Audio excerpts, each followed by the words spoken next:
Subscribe करें और bell दबाएं ताकि कोई खबर रह न जाए।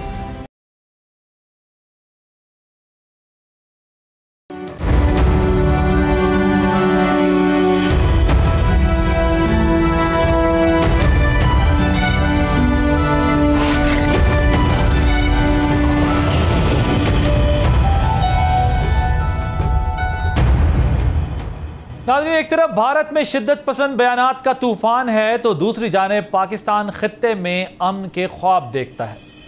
भारतीय वज़ीर आज़म नरेंद्र मोदी की हालिया धमकियों और पाकिस्तान के खिलाफ जहर आलूद बयानात ने एक बार फिर जनूबी एशिया के अमन को दाव पर लगा दिया। नरेंद्र मोदी ने पाकिस्तान के अवाम को बराह रास्त गोली का निशाना बनाने की धमकी दी। अक़वाम मुत्तहिदा के चार्टर की खुल्ला खिलाफ वर्जी की है। इंतखाबी जलसे को नफरत का स्टेज बना दिया है और मीडिया के जरिए जहरीला बयानियां फैलाना अब ये सब कुछ मामूल बन चुका है। भारतीय वज़ीर आज़म के बयान पर नफरत पर मबनी जो तशद्दुद की तरगीब इंतहाई एक तशवीशनाक है, बल्कि एक एटमी रियासत के गैर जिम्मेदाराना तर्ज अमल की निशानदही भी कर रही है। पाकिस्तान इन इश्तियाल अंगेज़ बयानात को सख्ती से मुस्तरद करते हुए आलमी बरादरी से संजीदा नोटिस लेने का मुतालबा कर रहा है। ख़ास तौर पर बलूचिस्तान में भारत की प्रॉक्सी सरगर्मियों और रियासती सरपरस्ती में दहशतगर्दों के खिलाफ पाकिस्तान की मुस्तकिल मुज़ाहमत बदाते खुद एक बड़ी जंग की रोकथाम का सबब बनी है। अगर इंतहा पसंदी वाकई भारत के लिए बाइस तशवीश है तो सबसे पहले उसे अपने अंदर झांकने की ज़रूरत है। जहाँ हिंदुत्व नज़रिए के ज़रिए और उसके ज़ेर असर अक्सरियती हिंदू इंतहा पसंदी, मजहबी अदम बर्दाश्त और अक़लियतों के खिलाफ ऑर्गेनाइज क्राइम्स में मुसलसल इजाफा हो रहा है। दफ्तर खारजा ने वाज़ेह किया है कि भारत का रवैया खुद उस पुरतशद्दुद बयानिए का अक्स है जिसका वो बज़ाहिर मुखालिफ होने का दावा करता आया है। दूसरी तरफ गोदी मीडिया की जानिब से पाकिस्तान के खिलाफ काम करने वाली कलअदम तंजीमों के ऑफिस दिल्ली में खुलने की तजावीज़ सजेशन सामने आ रही हैं। तो सवाल यह है कि क्या दुनिया फितनतुल हिंदुस्तान की इंतहा पसंदाना रुझानात को मज़ीद नज़रअंदाज कर सकती है? क्या खित्ते का अमन इंडियन गोदिया और मोदी की शिद्दत पसंद सियासत के जहरीले इत्तेहाद का बोझ उठा सकता है? आज के प्रोग्राम में हम इन्हीं सवालात का जायज़ा लेंगे और जानने की कोशिश करेंगे कि पाकिस्तान इस बैरूनी स्पॉन्सर्ड टेररिज्म से कैसे नबर्द आजमा होगा।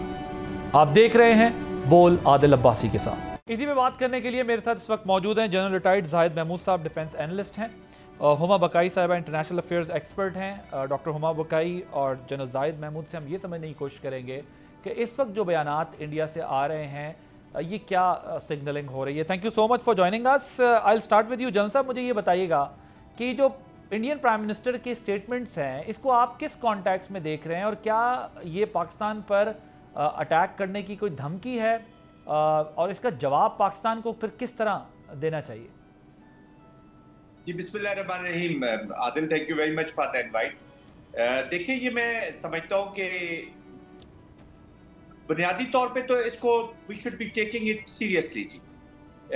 आई कैन अंडरस्टैंड कि इस वक्त एक जो हजीमत उनको उठाना पड़ी है और जो एक ग्रैंड लार्जर डिज़ाइन था जी पाकिस्तान के खिलाफ, ख़ास तौर पे ये हिंदुत्व की एप्लीकेशन के नीचे और इसका जो कम्बिनेशन या कोऑर्डिनेशन कह लें या जो बैक पीछे से जो प्रेशर था थोड़ा सा इनके ऊपर, वो ज़ायनिज़्म की भी एप्लीकेशन है जी। इजराइल का इसमें बहुत बड़ा हाथ लगता है जी। तो उसमें हजीमत उनको उठाना पड़ रही है और मोस्टली वो चीज़ें अपनी डोमेस्टिक जो पोलिटिकल उनका नैरेटिव है, जो डोमेस्टिक पॉलिटिक्स में वो एंटी पाकिस्तान और ख़ास तौर पे एंटी इस्लाम जो नैरेटिव है उसके ऊपर बेस करके वो उसको पॉलिटिक्स को एड्रेस कर रहे हैं। But once again being an ex military, मैं कभी भी ये नहीं कहूँगा कि ये एक झूठ है या ये he is an insane mind. वो नार्सिसिस्ट है, उनकी अप्रोच बड़ी डेंजरस है और यही सीवी रहा है भारतीय जनता पार्टी के। तो इसलिए मैं बीइंग एक्स मिलिट्री में ये ज़रूर कहूँगा कि हमें कैपेबिलिटी और कैपेसिटी को मद्देनजर रखना होगा एनिमी की। उसकी इंटेंशंस भी अभी तो ऑलमोस्ट वाज़ेह हैं जी। वो पाकिस्तान को नुकसान पहुंचाएंगे। नोबडी कुड थिंक कि वो इतने जल्दी इतने बड़े एस्केलेशन लैडर पर चीज़ों को ले जाएंगे।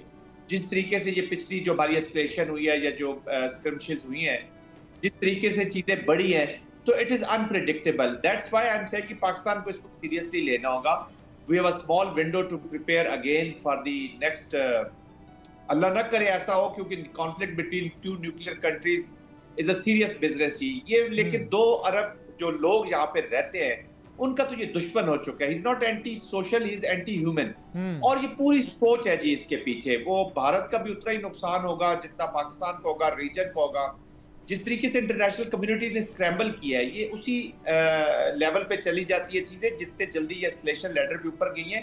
तो अब तो और जो वो they are trying to create a space under the nuclear overhead war के लिए। पाकिस्तान कहता है वॉर की स्पेस नहीं, और वॉर की वाकई स्पेस नहीं है। होनी होती तो अभी कुछ ना कुछ थोड़ा सा प्रोट्रैक्टेड या प्रोलॉन्ग वॉर होनी थी जी, थोड़ा सा ज्यादा। लेकिन देखिए कुछ घंटों में ही अल्हम्दुलिल्लाह पाकिस्तान के इफेक्टिव रिस्पांस की वजह से, ये पाकिस्तान की वजह से, पाकिस्तान के मिलिट्री एप्लीकेशन इतनी जबरदस्त तरीके से हुई है कि उसने एक बहुत जबरदस्त नोशन ऑफ विक्ट्री लिखा, जिसकी वजह से ये थोड़ा खतरा टल गया। बट हैविंग सेड दैट, हमें बिल्कुल तैयारी में रहना चाहिए। We should be taking him very seriously. ये बिहार के इलेक्शन से पहले भी कुछ कर सकता है, और वरना अगले इलेक्शन से पहले कुछ कर सकता है अगर इसके पॉलिटिकल अज़ाइम मुकम्मल न हुए। Okay, fair enough. डॉक्टर साहब, जनरल साहब का ये ख्याल है कि पाकिस्तान ने अपनी बेसिकली एस्केलेशन कंट्रोल के ज़रिए इस वॉर को लिमिटेड किया, एक अप्रोप्रिएट बीफिटिंग रिस्पांस दिया, जो जिंगोइज़म इंडियन मीडिया से लेके हमें बीजेपी की स्ट्रैटेजी के अंदर दिख रहा था, जिस तरह वो एक प्लान करके आए थे कि पाकिस्तान को डिफेंसिव कर देंगे। पाकिस्तान ने अपना रिस्पांस मिलिटरली अप्रोप्रिएट दिया। I just want to understand कि क्या इंटरनेशनल फ्रंट पे ये जो मोदी का स्टेटमेंट है, इसकी क्या सिग्नलिंग गई होगी, कैसे लिया होगा दुनिया ने इस किस्म के स्टेटमेंट को, और ये जो इंटरनेशनल नॉर्म्स को और लॉस को उसने बिल्कुल पसे पुश डाल दिया है। स्कॉट फ्री जा सकते हैं मोदी इतनी बड़ी बात करके? Your take on. देखिए जी, मोदी को तो इस बात के बारे में बिल्कुल अश्योरेंस थी कि वो स्कॉट फ्री चले जाएंगे। ठीक, इसीलिए उन्होंने ये इनिशिएटिव लिया था जो उन्होंने पहलगाम के बाद लिया। उन्हें तकरीबन अमेरिका की तरफ से ये थपकी थी कि आप फेंटी लगाएं पाकिस्तान की, और हम नहीं रोक रहे आपको। रोका तो उस वक्त गया जब इंडिया की फेंटी लगी। तो वी नीड टू अंडरस्टैंड कि खित्ते के पावर डायनामिक्स तब्दील हुए हैं। इस खित्ते के पावर डायनामिक्स को मनूवर करता था अमेरिका।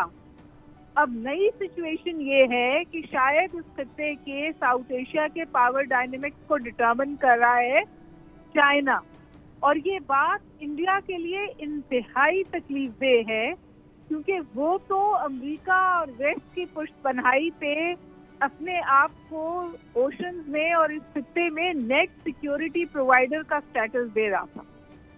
एक नेट सिक्योरिटी प्रोवाइडर की ये सूरत हाल हो जाए कि वो तो अपना अभी दफा ना कर सके, तो फिर झोंझ और गुस्सा तो लाजमी है।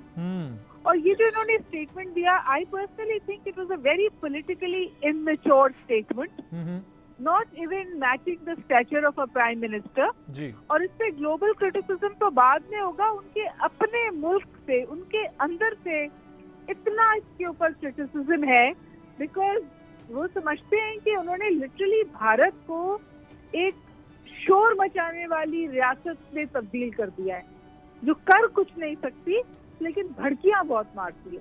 तो जब आपने एक इतने बड़े मुल्क का स्टेटस ये कर दिया हो और फिर उससे जुड़ जाए आपकी अपनी सियासी बका, तो फिर जाहिर है आपको इस किस्म के डेस्परेट स्टेटमेंट सुनने को मिलेंगे। I tend to agree with general साहब के टू अज्यूम के इंडिया ये डिफीट लेके खामोशी से पीछे हट जाएगा, ऐसे शायद हमें नहीं सोचना चाहिए, क्योंकि आप देखिए कि डिप्लोमेटिक फ्रंट पर बिल्कुल बाय पार्टिसन कंसेंसस है। घर के अंदर कांग्रेस उनको जो भी कहे, लेकिन कांग्रेस की टॉप लीडरशिप इस वक्त उनके साथ मिलकर पूरी दुनिया के दौरे कर रही है इंडिया के नैरेटिव को दोबारा उजागर करने के लिए। और जो इंडिया का नैरेटिव को शदीद तरीन नुकसान पहुंचा, जो उसने 20 साल से बिल्ड किया था, 20-22 साल से इंडिया ये नैरेटिव बिल्ड करता था कि Pakistan is a terror sponsoring state. इस वक्त सूरत हाल इस तौर तब्दील हुई कि लोग सवाल कर रहे हैं कि क्या इंडिया टेरर स्पॉन्सरिंग स्टेट है और पाकिस्तान इसके शवाहिद दुनिया के सामने पेश कर रहा है। तो समझिए पूरी साथ पलट गई है ना। India has been checkmated. तो ये नई सिचुएशन है, लेकिन ये समझना कि इंडिया विल बैक ऑफ या ये सिर्फ मोदी तक महदूद है, दोनों सोच गलत है। This is by partition, get for Pakistan is by partition. ठीक, डॉक्टर साहब आपने जो पॉइंट्स उठाए उसमें 2-3 सवालात और बनते हैं, लेकिन मैं एक सवाल आपके सामने ज़रा रखता हूं कि आपने कहा कि अमेरिका के अप्रूवल से इंडिया ने फेंटी लगाई का प्लान बनाया, पाकिस्तान ने उल्टा इंडिया की फेंटी लगा दी, तो वो जो उनकी मोनोपली थी या जो वो नेट सिक्योरिटी प्रोवाइडर बनने का ख्वाब देख रहे थे वो डैमेज हुआ है। सो उसके बाद जो कुछ हुआ है, जिस तरह डोनाल्ड ट्रंप ने मिडिल ईस्ट में, ओवल ऑफिस में, इन जगहों पर बैठ के पाकिस्तान की तारीफ की है या पाकिस्तान को बड़ा अप्रिशिएट किया है, और अमेरिकन को इंडियंस ने मलाइन किया है through their lobbies and media, जिसमें उन्होंने कहा है कि अमेरिकन प्रेसिडेंट का कोई रोल नहीं है, उनके एक्सटर्नल सेक्रेटरी भी कहते रहे। सो ये सब फिर इंडिया इस स्टेज पे क्यों पहुंचा अगर उनको अमेरिकन सपोर्ट हासिल थी? तो just want to understand this. Because इस 4 दिन में पावर डायनेमिक्स बदल दिए। ओके, कोई इमेजिन नहीं कर सकता था कि India with its military might and it's numerical might, मतलब एसिमेट्री है ना कन्वेंशनल वॉर में, हम अपना राइट ऑफ फर्स्ट यूज क्यों नहीं गिव अप करते थे? क्योंकि एसिमेट्री थी कन्वेंशनल वॉरफेयर पे। इस वक्त इंडिया कन्वेंशनल फ्रंट पे डिफीट हुआ है, एयरफोर्स एयर वॉरफेयर में डिफीट हुआ है, और अभी तो आप इसकी रिपरकशंस देखेंगे। फॉर एग्जाम्पल, चाइना ने थ्रू पाकिस्तान एक नया कॉन्स्ट्रक्ट स्टैब्लिश किया है ताइवान के लिए। उन्होंने वेस्टर्न वर्ल्ड को ये समझिए सिग्नलिंग कर दी है कि अगर पाकिस्तान ये कर सकता है आपके पोर्चुगी के साथ, तो फिर आप सोचिए कि ताइवान में क्या हो सकता है अगर कोई एडवेंचरिज्म होगा। तो मैं आपसे गुजारिश करूं कि पावर डायनेमिक्स बहुत तेजी के साथ तब्दील हुए, और फिर आप देखिए कौन से ममालिक पाकिस्तान के साथ खड़े थे। मेरे ख्याल इस पर टेक्टोनिक शिफ्ट हैं जिनको हमें समझने की जरूरत है। आपके साथ टर्की खड़ा था, आपके साथ आज़रबाईजान खड़ा था, आपके साथ चाइना खड़ा था, और जो वाहिद मुल्क इंडिया कल्टिवेट कर रहा था वो अफगानिस्तान था।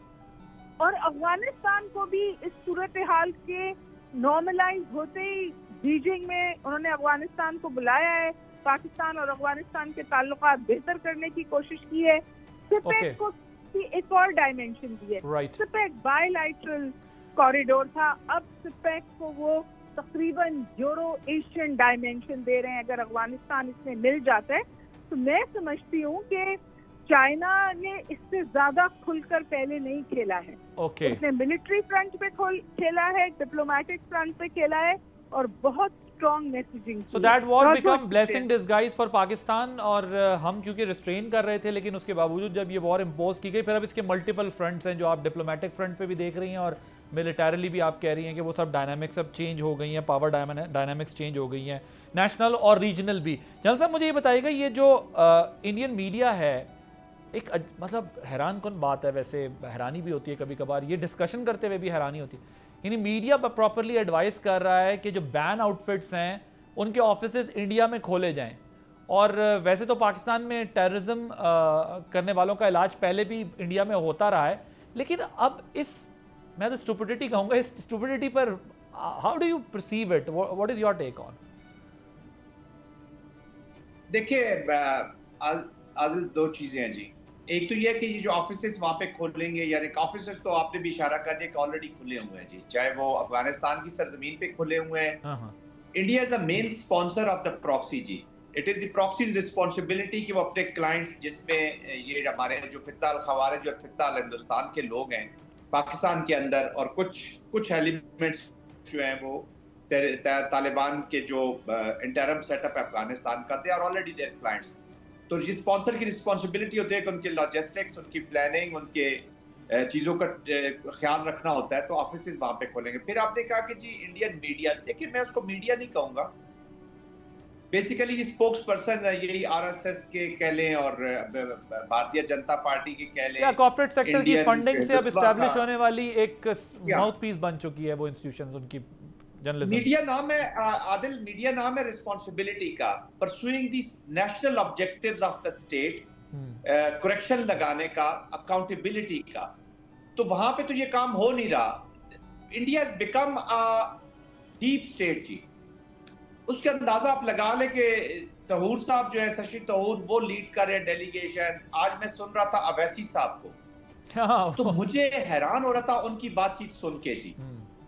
तो उनको तो मुसलमान है या नहीं है मुझे नहीं पता, लेकिन उनको जो वक्फ बिल पे आरएसएस ने किया है या बीजेपी ने किया है, जो सिटीजनशिप एक्ट के तहत मुसलमानों को स्टेटलेस करने की कोशिश की गई है, के अलावा रोहिंग्या के मुसलमानों के साथ जो इस वक्त वहां पे हो रहा है, जो मुसलमानों पे जुल्म और बर्बरियत वहां पे हो रही है, चाहे वो न्यू दिल्ली का हो या कश्मीर का, पूरे कश्मीर पर, उस पे तो उनको आवाज नहीं उठाई। आज उनको पाकिस्तान याद आ गया। Anyways he is an Indian, it is his right. लेकिन उससे आप अंदाजा ये जरूर मैं कंक्लूजन ड्रॉ कर सकता हूं कि इंडियन डीप स्टेट, कोएर्जन, इंटिमिडेशन, ये अपोजिशन आप कह रहे हैं जो फॉलो अप कर रही है, वो अपनी लोकल पॉलिटिक्स के लिए कुछ हद तक तो बात करती है, लेकिन वो भी इस वक्त अफोर्ड नहीं कर रही है कि वो हक को हक कहे कि पाकिस्तान के बारे में या कोई बातचीत के बारे में या कश्मीर के बारे में बात करें, क्योंकि उनको पता है कि ये सौदा बिक रहा है जी। एंटी पाकिस्तान हेट इतनी फैलाई गई है एसटीवी के ऊपर, अब दोनों उसको कैश करवाने के चक्रों में पड़ गए जी। सिक्के के दो रुख हैं। फर्क यह है कि जो बीजेपी है, आरएसएस वाला सिक्का है, ये जरा जंग आलूद है और गंद इस पे ज्यादा लगा हुआ है। बाकी कांग्रेस के साथ भी तो हमने वॉर किया है। देखिए, absentia of war doesn't mean कि यहाँ पे पीस हो गया जी या वॉर इज ओवर। वॉर तब खत्म होगी, पीस तब होगा जब जो कोर इश्यूज है, जो कोर कॉन्फ्लिक्ट के रीजंस है, वो जब तक कश्मीर जब तक खत्म नहीं होगा। और अब तो उन्होंने पानी मिला दिया, अब उनसे ज्यादा कश्मीर अब हमें, चाहे अपनी डिप्लोमेसी से, चाहे पॉलिटिक्स से, चाहे इंटरनेशनल प्रेशर से, और चाहे काइनेटिक्स से, चाहे अभी वॉर के जरिए, अब ये जो पानी और कश्मीर का इकट्ठा इन्होंने कर दिया, थैंक्स गॉड कि उन्होंने बिल्कुल अपने अज़ाइम क्लियर कर दिए। तो अब तो पाकिस्तान ने परसू करना है।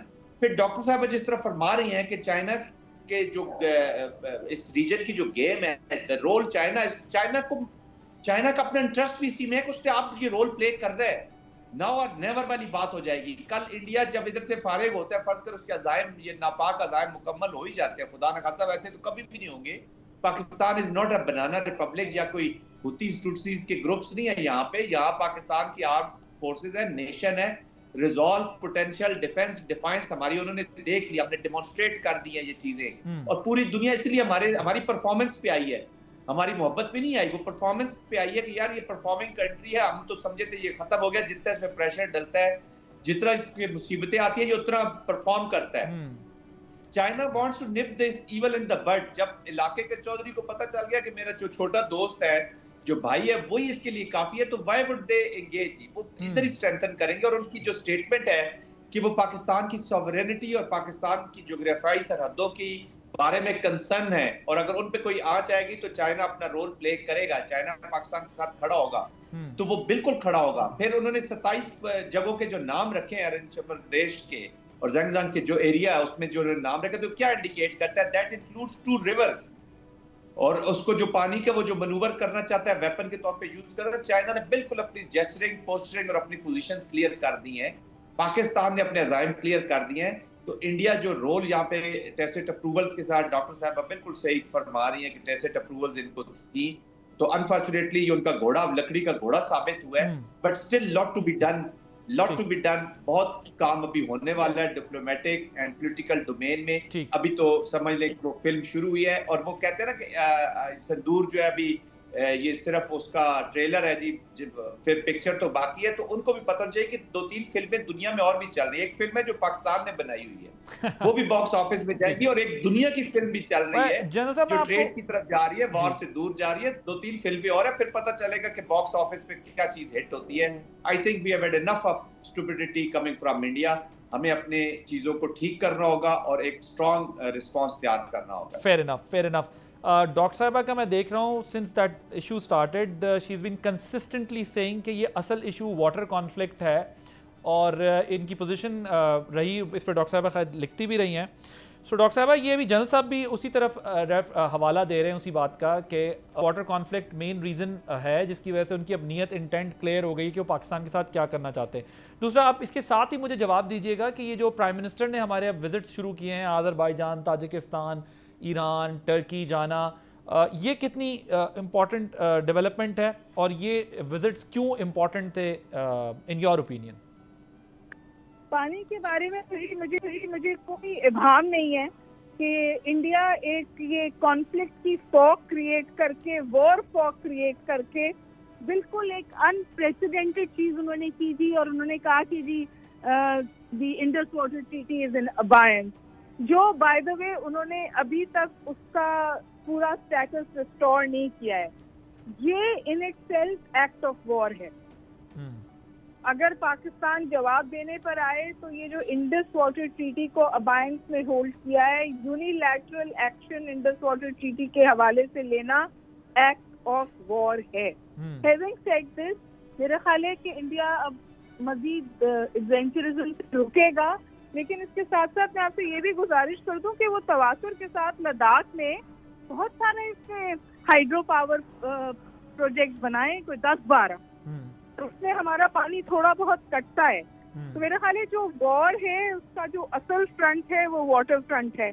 ये जो नैरेटिव बिल्डिंग है, ये जो डिप्लोमेटिक फुटवर्क है इंडिया का, ये सब शायद इसीलिए है कि वो किसी तौर जो उसने इंडस वाटर ट्रीटी के साथ किया है उसको वो निकाल जाए सूरत हाल से, जो मेरा नहीं ख्याल के पाकिस्तान इजाजत दे सकता है। और जो मैंने लेटली अब स्टेटमेंट सुने हैं हर जगह से, ना तो उसकी इजाजत दी जाएगी। जो आप और India will have to back off. I am 200% sure India back off करेगा, क्योंकि देखिए फिर अगर वो इस तौर अपर रेपराइन स्टेट होके लोअर रेपराइन स्टेट का पानी काटेगा तो उसके ऊपर भी चाइना बैठा हुआ है। तो it can happen and we उसके बहुत पूरा एक साइंस है उसकी। Pakistan is safe for now, लेकिन पाकिस्तान को इस इशू को लेट गो नहीं करना चाहिए। जो आपने कहा कि ये जो दौरा हुआ इस वक्त प्राइम मिनिस्टर साहब का, जो बहुत हैवी डेलीगेशन था, chief of the military staff भी, आसिफ फील्ड मार्शल आसिफ मुनीर साहब भी उनके साथ थे, and there were other few people. मैं लार्जली समझती हूँ कि ये दौरा वाज अ थैंक यू दौरा, चाहे उसमें आप ईरान को ले लें, चाहे आप उसको टर्की को ले लें। ये हम थैंक यू कहने गए थे, जो जिस तरह की सपोर्ट हमें, बिल्कुल कैटेगोरिकल सपोर्ट पाकिस्तान साइड से ये स्टेट हमारे साथ खड़ी थी। और ये और भी ज्यादा वाजे करता है कि इंडिया कितना डिप्लोमेटिकली आइसोलेटेड था, खित्ते में भी और ग्लोबली भी, क्योंकि पाकिस्तान के साथ ग्लोबल पावर्स भी थी और पाकिस्तान के साथ रीजनल पावर्स भी। और जो एक वेस्टर्न बॉर्डर से हमें मसला हो रहा है, वहाँ हम बहुत इम्पोर्टेंट डिप्लोमेटिक फुटवर्क कर रहे हैं, चाइना कर रहा है ताकि सूरत हाल बेहतर हो जाए। मुझे एक सेकंड दीजिएगा, मैं एक बात और करना चाहती हूँ जिसके बारे में बात कम हो रही है जी। जो कुछ हुआ वो बिल्कुल पाकिस्तान के फेवर में गया है, लेकिन ये बात याद रखिए कि इंडिया हमें कहाँ हिट करता है। इंडिया हमें हिट करता है बलूचिस्तान जी। इंडिया हमें हिट करता है चाइना पाकिस्तान इकोनॉमिक कॉरिडोर पर। वो हमारी फॉल्ट लाइन ढूंढता है और उन फॉल्ट लाइन में कोशिश करता है हमारे लिए मसले क्रिएट करे। तो जो बलूचिस्तान की सिचुएशन है वो प्रिकेरियस है, और उसने 71 में भी यही कोशिश की थी और अल्लाह माफ करे अभी भी दोबारा कर रहा है। एंड आई एम 200% श्योर कि वो कामयाब नहीं हो सकता, लेकिन we need to put our house in order. वैसे डॉक्टर साहब मैं आपको बताऊं कि मैं probably I will be the only one जो ये वॉर स्टार्ट हुई पहले दिन से मैं ये कह रहा था कि इंशाल्लाह इस फ्रंट पे तो हम इंडिया को सॉर्ट कर देंगे, कन्वेंशनल वाला बुखार भी उसका उतार देंगे, वील सॉर्ट देम आउट।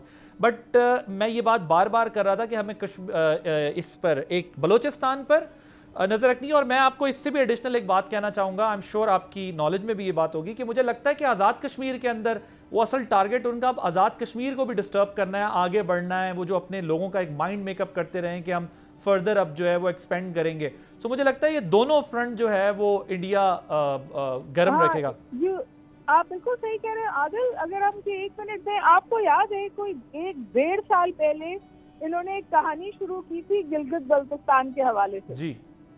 ये इसको अपना इलाका दिखाने लगे थे, खबरों में उसका टेम्परेचर बताते थे, and then they got a very hard pushback from India, from China. क्योंकि देखिए गिलगित बल्तिस्तान हमारा इलाका है, वो बाय चॉइस हमारे साथ है, लेकिन वहाँ इस वक्त जबरदस्त इन्वेस्टमेंट है चाइना का।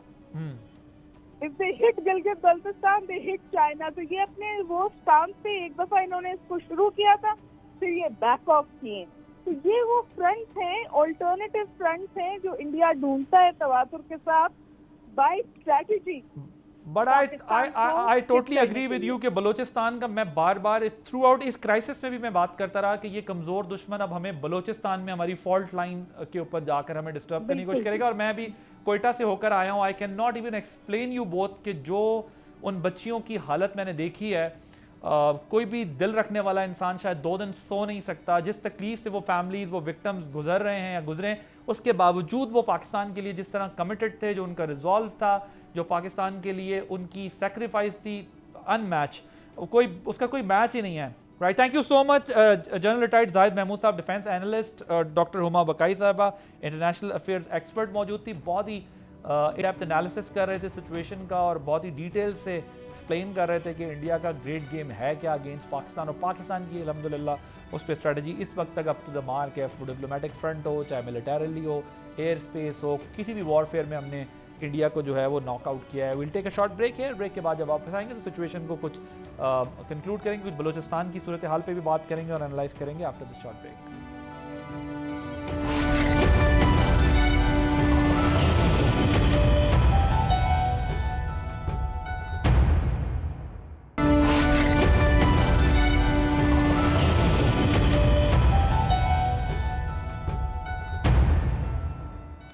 बलूचिस्तान में भारतीय स्पॉन्सर्ड दहशतगर्दी के वाकयाती शवाहिद सामने आने का सिलसिला जारी है, जिससे बलूचिस्तान में भारत का किरदार खुलकर सामने आ गया है।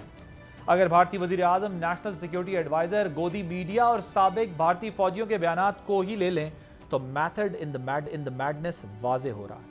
इसके लिए खुशदार वाक़े की टाइमलाइन का जायजा लेना जरूरी होगा। 21 मई की सुबह 7:45 बजे के करीब खुशदार हमला हुआ, जिसके सिर्फ 15 मिनट के अंदर भारत के सोशल और मेन स्ट्रीम मीडिया पर बलूचिस्तान फ्लैश होने लगा, जिसमें BLA के तर्जुमान बाबूत बलोच की जानिब से 7:58 पर अपलोड हुई एक पोस्ट को शेयर किया गया, जिसको रॉ से मुंसलिक भारतीय सोशल मीडिया अकाउंट्स ने कॉपी या रीपोस्ट करना शुरू कर दिया। इसके बाद इंडियन मीडिया की लाइव कवरेज का आगाज हुआ, जिसमें पाकिस्तान आर्मी को टारगेट करने की झूठी खबरें फैलाने के लिए बाकायदा कहानी भी बनाई गई, लेकिन और यह तक कि मिलिट्री पर्सनल को कैंट एरिया में टारगेट किया गया है, जिसके बाद इंडियन मीडिया ने पाकिस्तान से बाहर मौजूद दहशतगर्दों के एजेंट्स को सहाफ़ी बनाकर, बलोचों की आवाज़ बनाकर पेश किया। क्या हालात पैदा हो गए हैं वो भी तस्वीरें हम आपको दिखा रहे हैं। एनडीटीवी ने एक्सक्लूसिव तस्वीरें भी आपको दिखाई। बलूचिस्तान में मिलिट्री स्कूल बस पर हमला हुआ है।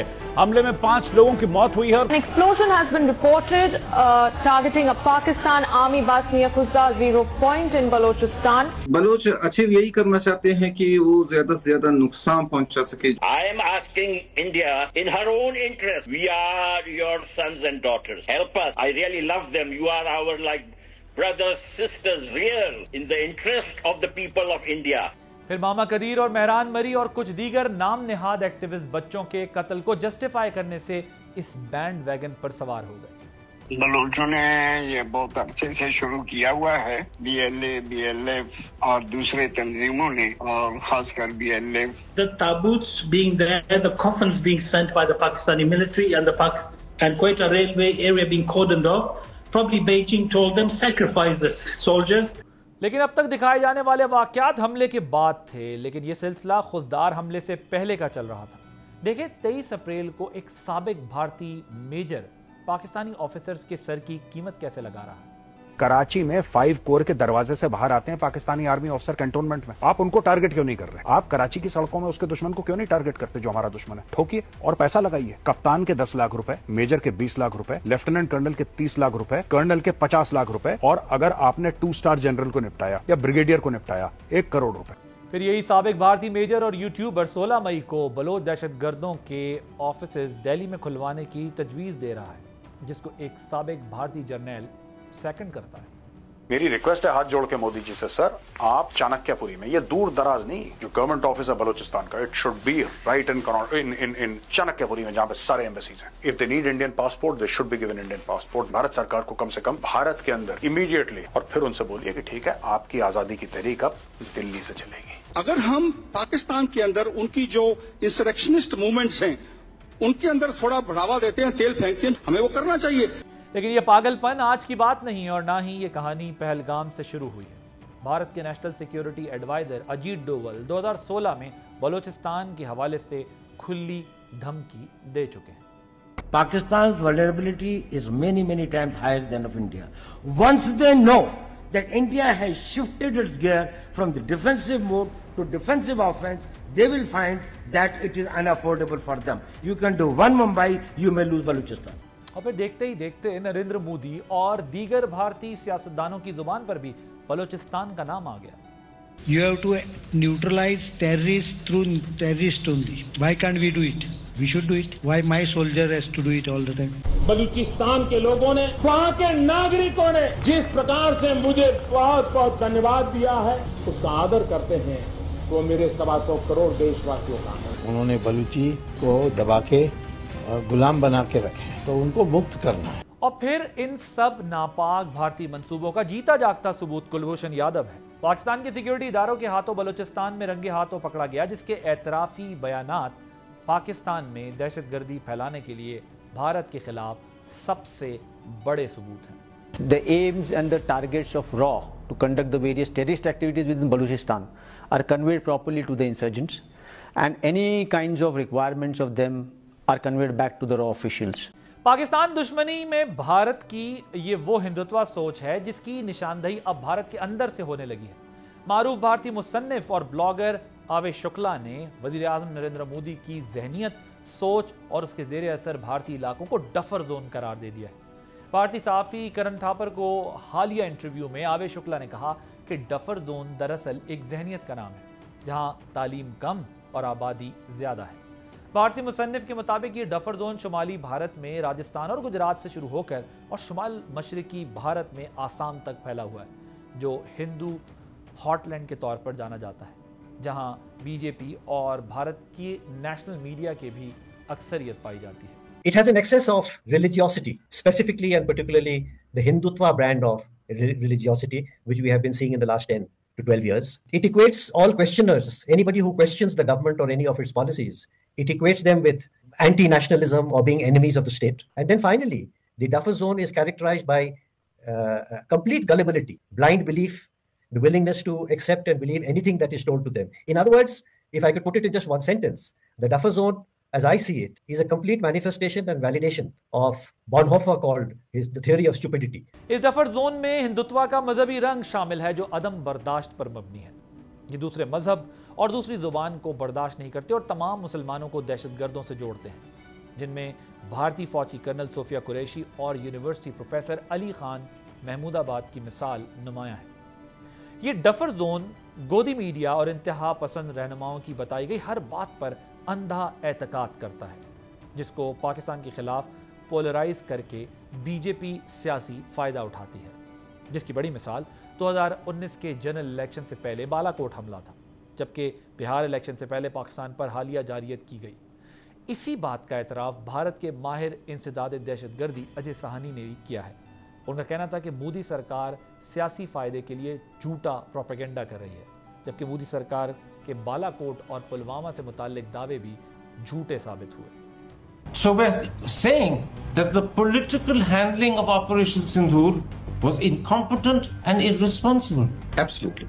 I have no doubt about it. Is this insatiable hunger for publicity? Everything that is done must be claimed, must be displayed. And that is the gravest weakness of this government. It's not as if we haven't done things across the border in the past under preceding regimes. But now everything that is done must be proclaimed and must be taken credit for at the highest levels of leadership. And that is going to be our undoing.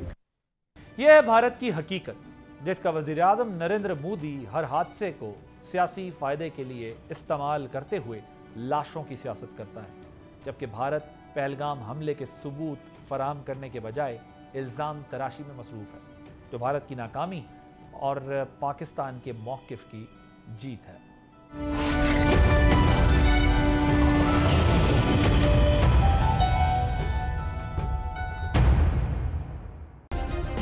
Subscribe करें और bell दबाएं ताकि कोई खबर रह न जाए।